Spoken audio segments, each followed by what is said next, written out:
Jorge is going to give us a presentation on the new projects from our IRA funding. Thank you, Jorge. Thanks, Kim. I'm just going to share my screen. And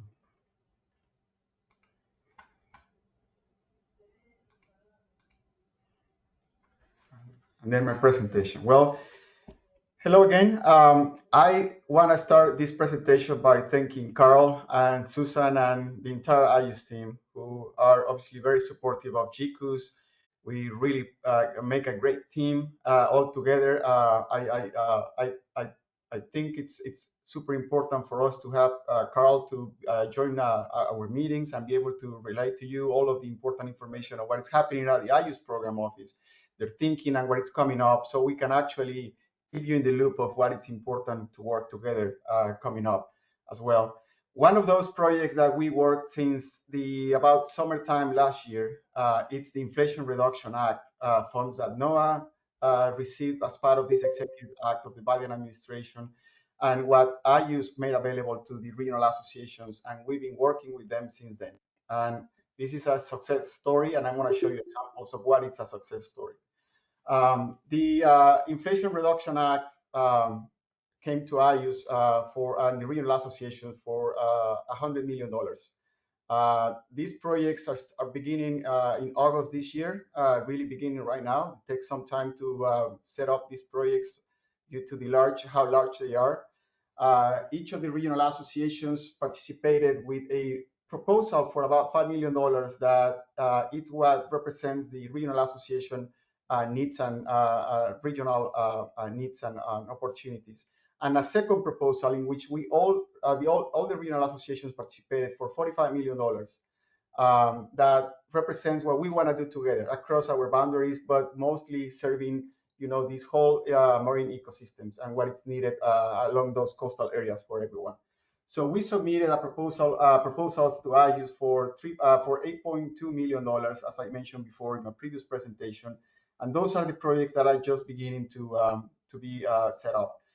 Something important to remind everyone, I've mentioned this at previous meetings of GCOOS and many conversations, is that this being an executive order of the administration, I mean, these projects are not scheduled to renew, and this is a 5-year fixed project funding that we have to take the most out of it and be able to credibly think how those projects could be sustained to the future. But there is no promise from IUS or the regional association that we can do that.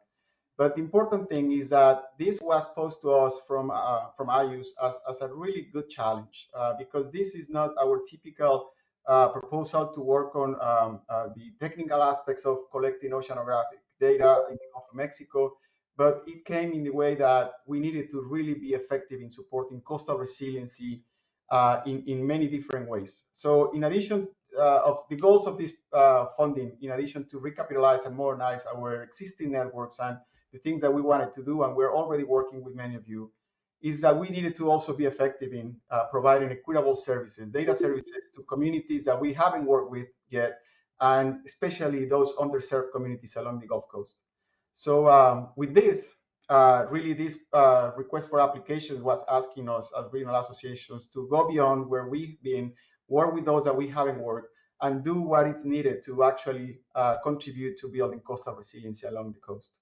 So with that, the first topic area one proposal that we submitted, and I've shown these slides in previous meetings, so you're probably familiar with. This is our $5 million proposal. There's 16 individual projects. There's more than 50% of this project has been sub-awarded to our PIs and new PIs. There's 3 new PIs in this proposal to GCOOS, but also a number of projects towards the end of the list that they are internal GCOOS projects that will help us continue developing and building capacity at the regional associations. This menu of projects includes a project with the Flower Garden Banks National Marine Sanctuary of NOAA, which is a federal holdback, which means that this project is being managed directly by IUS, but it's part of our portfolio, and this project is intended to build a network of low-cost buoys across the sanctuary to provide data to support early warning systems towards coral bleaching. The second proposal, the topic area 2 proposal for $3.2 million, also includes a federal holdback with USGS. to build an ocean acidification observatory in Galveston Bay, as well as 3 additional projects. This includes 2 or 3 new PIs to GCOOS as well. And with this, I'm going to show you some details. So basically, the 2 proposals overall, the $8.2 million, encompass 20 projects, 12 sub-awards, 6 new PI institutions to GCOOS. So these are massive operations that we're going to have to put together to manage these over the next 5 years. All of this is in progress. The new investments that we're making following the guidelines for the IU's new national strategies are continue to be animal telemetry network, more ecosystem data to support understanding whole systems, the new web cameras and web coast strategy and that, the new effort that Carl also just mentioned about water levels, that we are also working with other NOAA offices, and also a new effort to build more wave data or collect more wave data along. And I'm going to show you examples of all of these.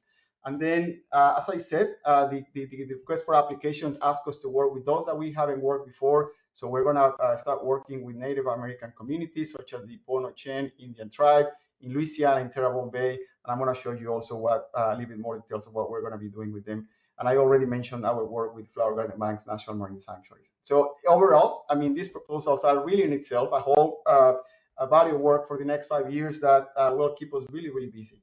So on the animal movement that I mentioned, national strategy, we're going to be working with the University of Florida, who manages the ITAC network, acoustic telemetry data for fish primarily. And so we're going to be supporting them over the next 5 years to manage, make sure that they have a dedicated data manager and they are able to provide services throughout the region, enhance those services, become a node of the national network, and also help and support data management throughout the wider Caribbean region, all the way to collaborating with our folks in our colleagues in GCOOS down the road, and also SECORA in the Southeast region. On the ecosystem understanding side, we're going to be working also with USF. Chad Lemke, he's one of our glider operators, and he's going to be leading and coordinating with the rest of the network of glider operators working with GCOOS, a strategy to put together also ecosystem glider missions that will be longer missions across multiple features and therefore multiple habitats for marine resources. Important for us to understand more about and setting up missions in a different way that they collect data also relevant for storms, but also for other aspects of understanding the ecosystems. I mentioned the web camera effort. This is has been led by SECORA also throughout and developing a framework for all of us to now jump into a wagon of understanding how useful are these cameras mounted on the shoreline across the coastal zone to understand different phenomena and aspects of the coastal environment that we're also going to be working with in Terrebonne Bay with the Pono-Chen Indian tribe project as well, but also in other parts along the Gulf Coast in understanding and providing services to those communities that rely on visual data.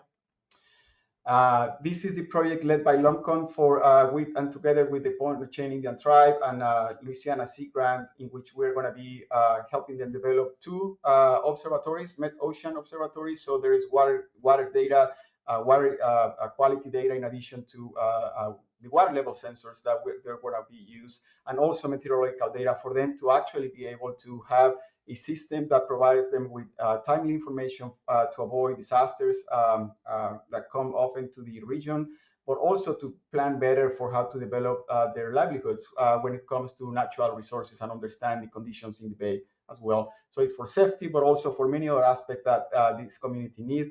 And we're very happy and thrilled to start working with them. I believe that there is members of the community joining us in this meeting today, and this is really, really exciting for us, and hopefully we can start working together very soon. Another project that I mentioned, this is, I think, one of the last ones, it's the web project that is going to be implemented also by request of the National Weather Service of Alabama to develop more wave data offshore or in the nearshore environment, basically for them to enhance their current advisories regionally in Alabama, but also for understanding for gathering wave data and environmental data for enhancing other advisories that they provide. And this is something that we were able to make a reality with this proposal and get them the capacity via the PI at Dauphin Island Sea Lab to start working on developing and generating that data and make it available to the National Weather Service. So really excited about that project. This is the project that I mentioned before with Ponochen and the Louisiana Sea Grant. You can see members of the community, our colleagues, staff members in this picture. And this is the Flower Garden Bank's project in which we are going to be allowing helping them to install more low-cost buoys, such as that so-far buoy that is depicted in the picture, in which they will be able to put more buoys in other banks, including some of the deeper banks, part of the expansion of the Flower Garden Banks. So all of these projects really make it really exciting for us to start working on all of those. And I can take any questions that you might have. My idea with this presentation is to show you what is coming up new to GCOOS. In addition to these projects, there is also a lot of other projects regarding our core observations.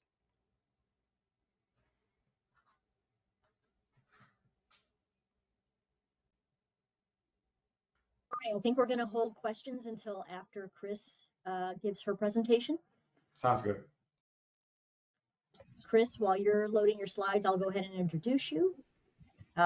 Chris is going to be giving a presentation, Dr. Chris Simoniello, on equitable service delivery with a focus on outreach and education. And Chris, you have the floor. Thank you. Thanks, Kim. Thanks, Jen, for loading the slides. Appreciate it. Good morning, everybody. I'm really thrilled to be here sharing this work with you because this is a long time coming. We've talked about a lot of these projects for many years, but never really had a dedicated funding source to tackle them to the degree that they need to be tackled.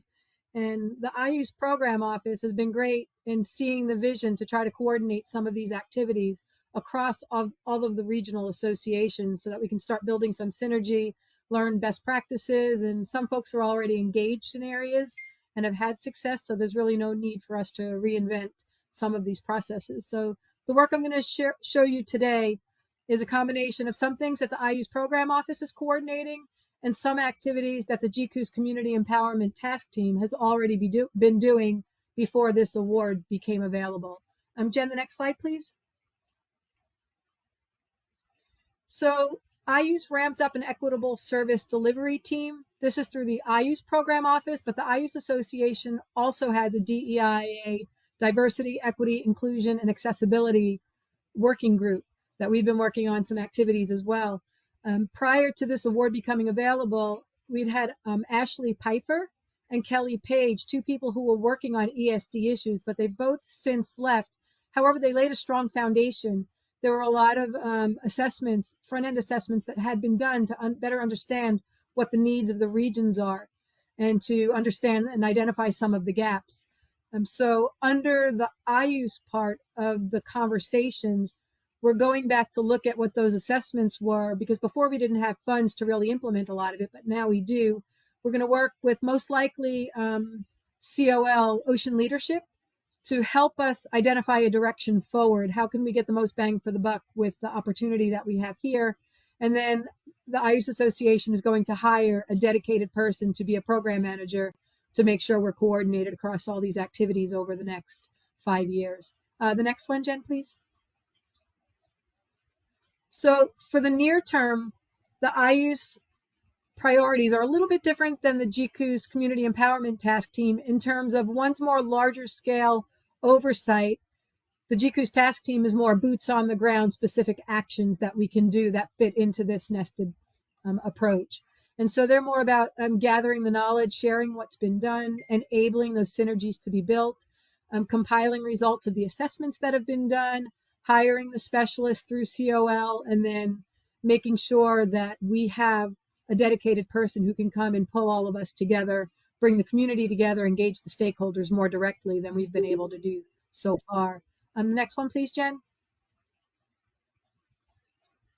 So for the GCOOS Community Empowerment Task Team, some folks thought it was an extension of our Outreach and Education Council. We certainly overlap and we have common goal in mind, but this is a very specific team dedicated to focusing on filling in gaps that we know traditionally have been overlooked. So where have our resources not been allocated to get the maximum bang for the buck on accessibility? We have information that a lot of folks can't access, and it's not particularly practical to them in the form that it currently is.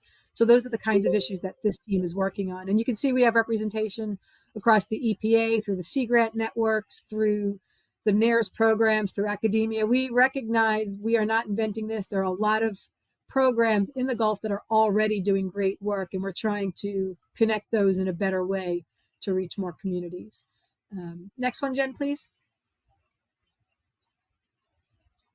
So I'm just going to give you a few examples. These are activities that we wrote into our Inflation Reduction Act funding that will align with our IRA priorities. Now remember, the IRA budget was roughly for Tier 1 and Tier 2 about $8 million. Of this, roughly $100,000 dedicated to equitable services will be implemented. And this is mostly on the stakeholder side, because some of those funds have additional sources for the actual equipment that will go in the water, for things like cameras, water quality sensors, water level network instrumentation, things like that. This is to engage communities. So for the equitable services, and I'm thrilled to see Cherie and others from our partners with the PASIT community and the Terrebonne community. Brian Roberts from LUMCON will be tackling a lot of that work. Matt Bethel, working with Louisiana Sea Grant, and the NOAA Regional Collaboration Team, has already led a lot of the foundational work. So it made it very feasible for us not to start from scratch and start building on these great relationships that have already been established. The ITAG work that Jorge just mentioned will be helping to organize the workshops, engage the community. How can we integrate these data sets so that they can tie in with some of this other work with marine heat waves, with the MBON network, with the cetacean network? How can we tie in these existing networks to be more efficient and get at higher level, more in-depth kinds of questions, research questions? And then OA, Jen has been doing great work leading the GCAN network. And so we're working with Kim and with Jinping, who's coming in as the new chair for that program, and Emily Hall, who's a new board member, who will be helping us to really build out and see what that community engagement can look like with some funds behind it to support the work that they've already done. The next one, Jen, please. And I'll be happy to go in and answer questions about these. The Outreach and Education Council meeting for GCOOS will be meeting in New Orleans in December, and we'll be fleshing out details on what a lot of this work will look like. But just to give you a general idea of some of the places where we're going to be plugging in is with the GLOBE training, is the global observations to benefit the environment. It's global boots on the ground, getting communities engaged in real world issues. A lot of it's related to climate change and community resilience. Risk vulnerability assessment, that dovetails with the RIP current work.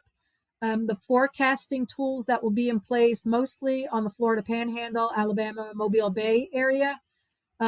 Sea Grant is already doing quite a bit of work in that area, but we also want to work with the Scouts to develop a merit badge that's focused on water safety, that has a RIP current specific focus.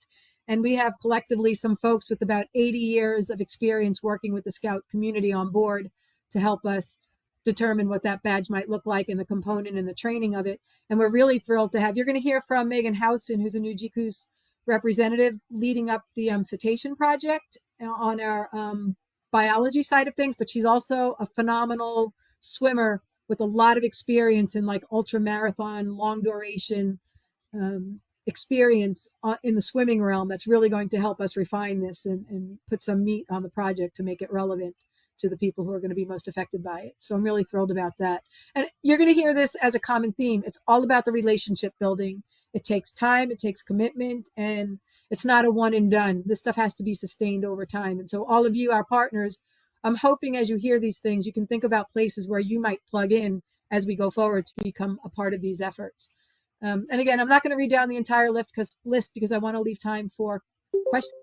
But you could see with the NTL group and with the RIP current, with the Master Naturalist programs, there's a wide range of areas. If you see things that are not on this list that you're involved with and you think would be a good fit, please do reach out and let us know. And I think, Jen, there might be one more slide before we jump into the discussion. Yeah, so these are just a couple more under the Tier 1. We're tapping into existing communities of practice. We realize there's a lot of great work being done out there. And so these are, again, some areas where we plan to plug in and take advantage of existing infrastructure. Under the Dauphin Island Sea Lab work, Tina Miller Way runs great programs through the Dauphin Island Estuarium. They do summer interns. So we're also working on our student opportunities, our K through Gray opportunities, our workforce development opportunities.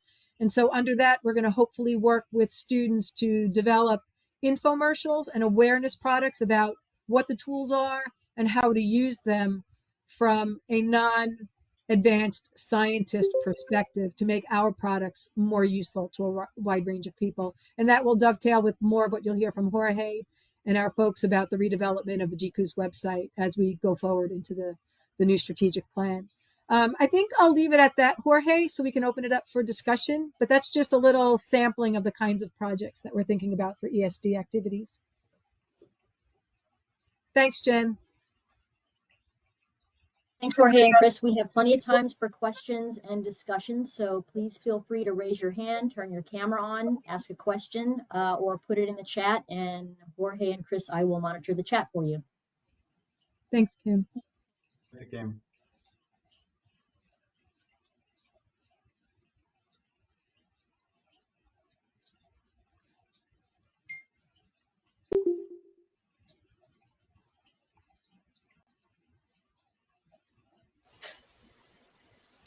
Hi, y'all. I just want to pop in and just say how excited we are to be working with y'all soon and, getting this data for our community. When we were just looking at things from our community, trying to get data on different changes going on, there is no data. So this would be very instrumental in just getting more data on the water quality, on the rising sea levels. So yeah, this would, we're very excited and we look forward to working with y'all.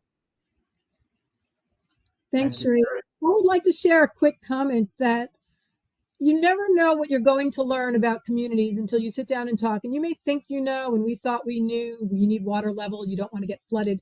But when I learned about the agricultural impacts and the saltwater intrusion and the wildlife that you're concerned about with your horses and with that was really an eye-opener for me. So I really want to thank you for being forthcoming and sharing from the most fundamental level all the way up to the most complex levels. I'm learning so much about what I thought I knew, and I really, truly don't. So thank you for that, sharing that with us.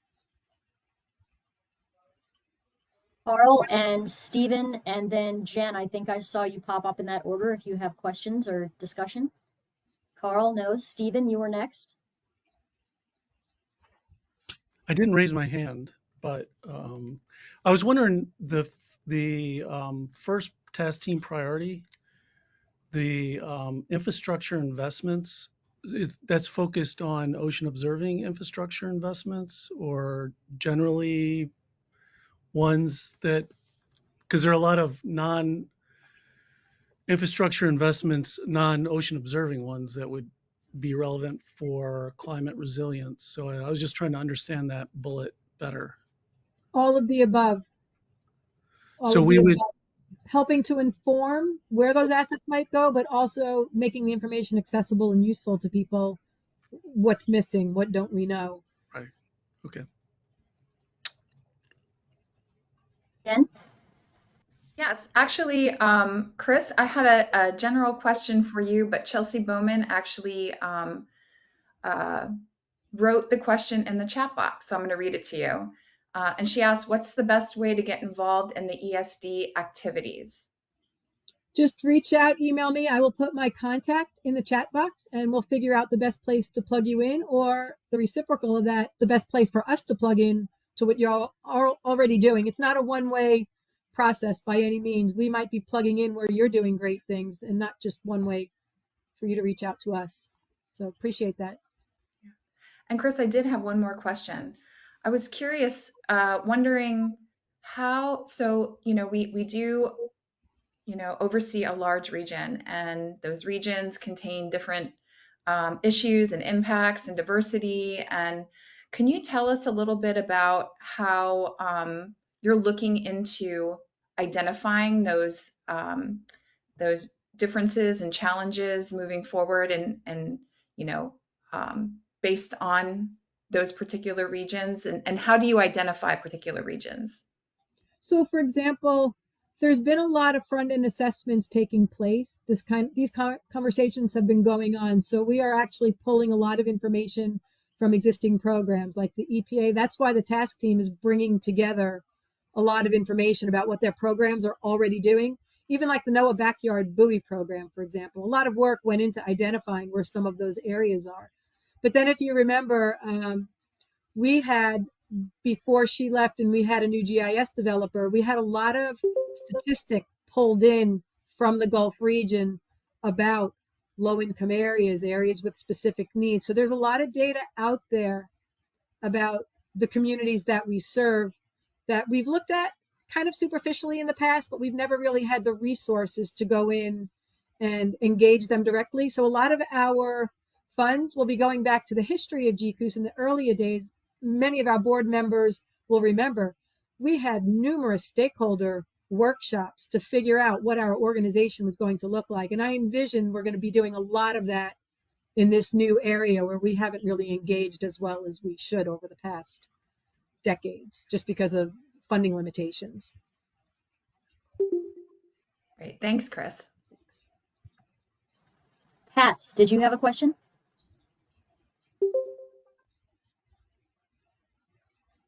You're on mute, Pat.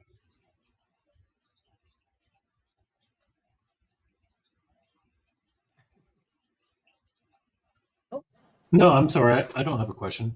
Is my hand Okay. up? No, you popped on screen though. Susan has her hand up though. I'm Susan, sorry. do you have a question? Thank you, Pat. That's okay.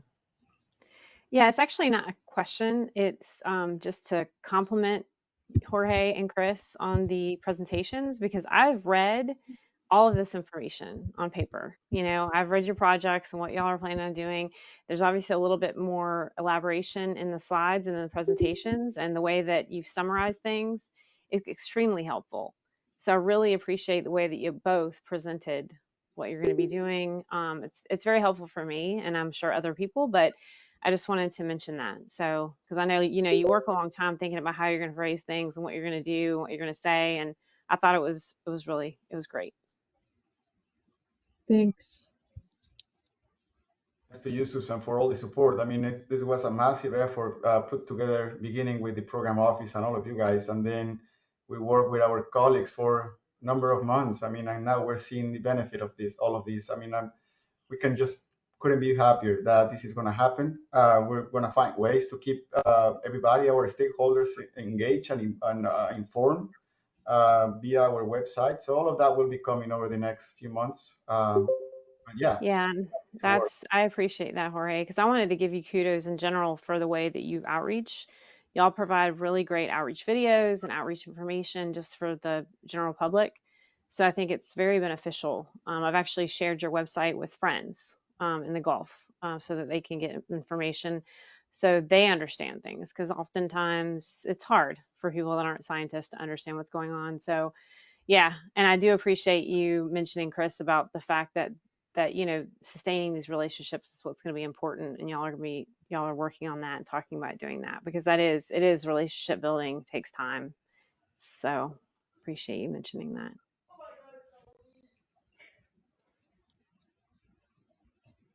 Any other questions? Comments? I'm looking at the chat. I don't see questions coming in there.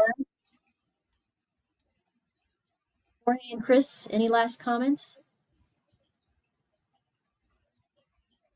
I just want to encourage everyone here today and pass it to your networks.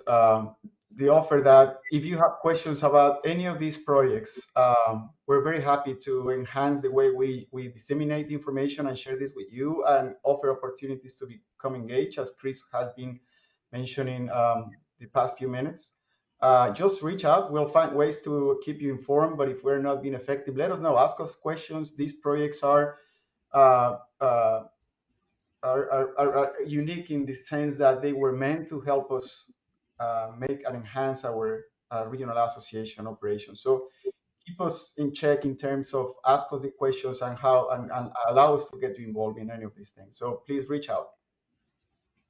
And yeah, and thanks again. I just want to reiterate that you may not realize it, but I want to thank all of you too, because we listen and we hear, and even when you put comments in the chat box, all of those things are what informed this plan. We didn't create this on our own in a bubble. It's all of the work that you do every day that we're looking at and learning from. So please continue doing that, because we really appreciate it. And really, it's what makes the organization stakeholder driven. I see one more comment and question in the chat from Jorge Herrera. The work of GCOOS is impressive given that we share the Gulf of Mexico between the USA, Mexico, and Cuba. How much of this work has been done in collaboration, or how many of these programs have the participation of researchers from Mexico and or Cuba? And there's a little bit more dialogue past that. It says, in the past, there were more binational workshops in which I had the opportunity to participate. I don't know if these are still going on, but I think they should be resumed. And there's a lot more discussion on the various consortiums and institutions that are available to reach out to for coordinating that. I encourage you to read the rest of that, but I want to give you guys a chance to answer that original question.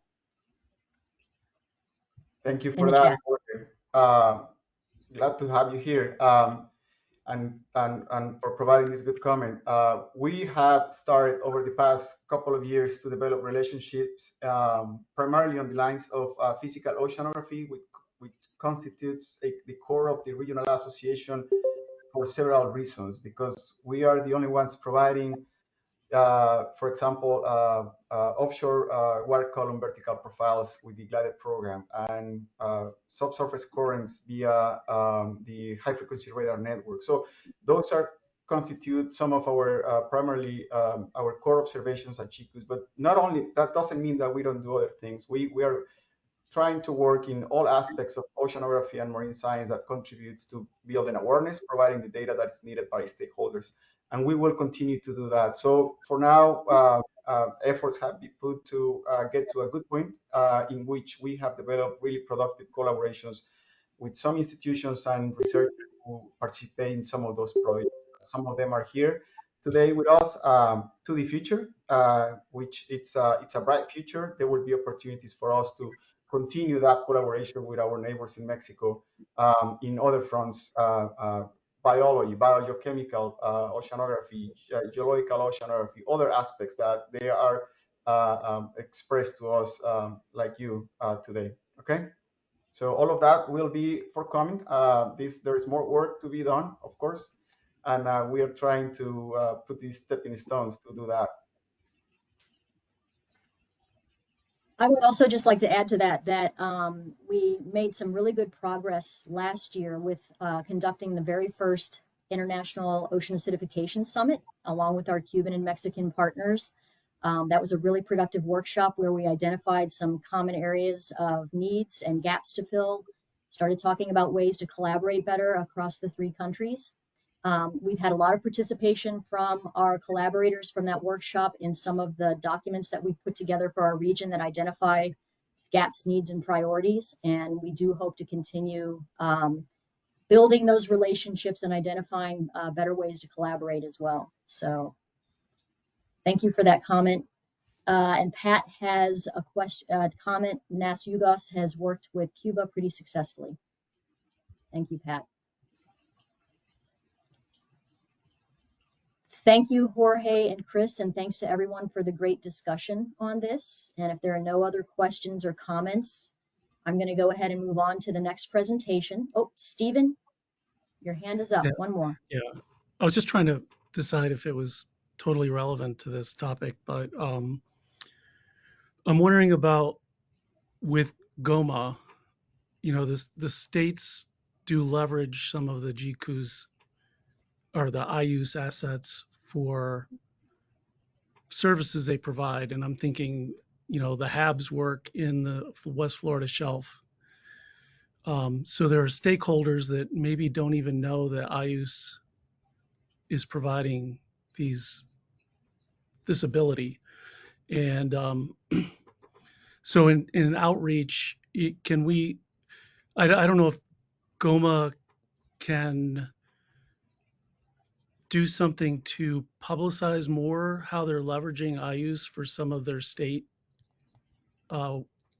environmental work for their citizens. I can make a comment on that one just because so we were funded by Florida Fish and Wildlife Conservation Commission based on the Florida HAB Task Force to develop the communication strategy for the state of Florida. So GCOOS, I worked with Florida Sea Grant colleagues, and we actually put together the report. So on all of those documents, GCOOS is and IUSE is represented. What GOMA does once they have information is another story. That would be a conversation with Laura. Jorge, you may have other ideas on that. Oh, Laura, I see Laura's hand up now. Possibly comment on that.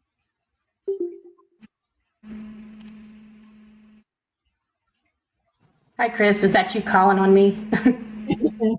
Thank you for stepping up.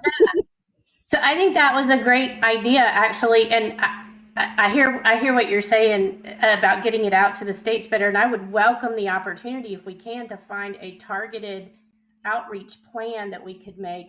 We do the best we can just when we see something, pushing it out through our newsletter. That's pretty basic outreach, right? But if Chris, if you wanted to work together on a more targeted outreach plan, I think we would be really open to that.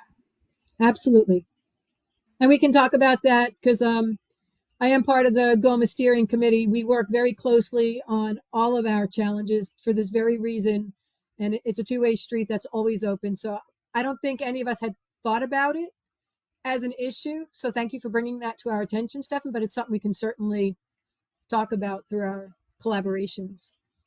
Yeah, and we may want to target, Chris, other than the ed team, we might want to bring the water team in particular involved, because that would be your state. I think that's your state audience that you're looking for there.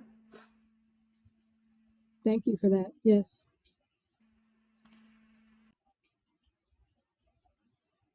Thanks again, everyone. Go ahead, Chris. Last I was word. going to ask Jorge if he wanted to weigh in on that comment because he's more in the trenches on some of the HAB work than I am right now.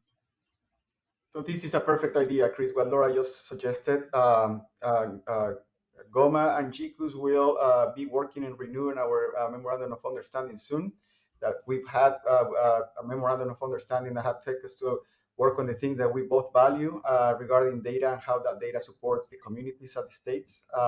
So that's a great opportunity for us to work on this target plan, as this is very timely. So thank you for that, Laura, as well.